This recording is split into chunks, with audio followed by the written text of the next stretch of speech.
ये पंक्तियाँ लिखी हैं मैंने एक उस स्त्री को ध्यान में रखते हुए जिसकी उम्र लगभग 34-35 वर्ष रही होगी। उसकी 4 बेटियां हैं। उसके पति की मृत्यु हो चुकी है कुछ साल पहले कैंसर की वजह से। उसने दूसरी शादी भी नहीं की, सिर्फ इस बात को सोचकर कि कहीं उसकी बेटियों की ज़िंदगी बर्बाद ना हो जाए। उसका दर्द बहुत गहरा है, मगर वो खुलकर रो भी नहीं सकती। वो इसलिए कि कहीं उसकी बेटियां कमज़ोर ना पड़ जाएं। ऐसी ही इस संसार में न जाने कितनी औरतें हैं जिनके पति के जाने के बाद घुट घुट कर वो अपना सारा जीवन गुजारती हैं। ये पंक्तियां मैंने उस ऊपर वाले से शिकायत करते हुए लिखी हैं जिनका शीर्षक है क्यों छीन लेता है सुहाग स्त्रियों के। हे परमात्मा, तू तो दया का सागर है।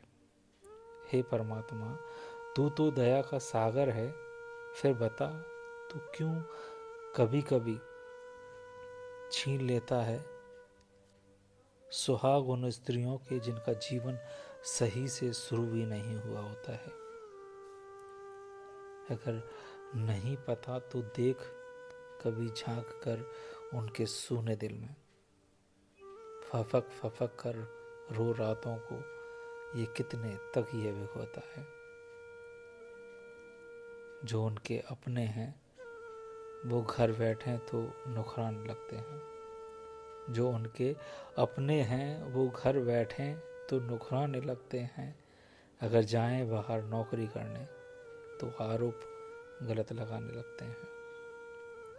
उनकी चाह सजने संवरने की मन से जैसे मिट सी जाती है। वो बहुत कुछ रखती हैं अरमान दिल में, मगर बिन साजन कह नहीं पाती हैं।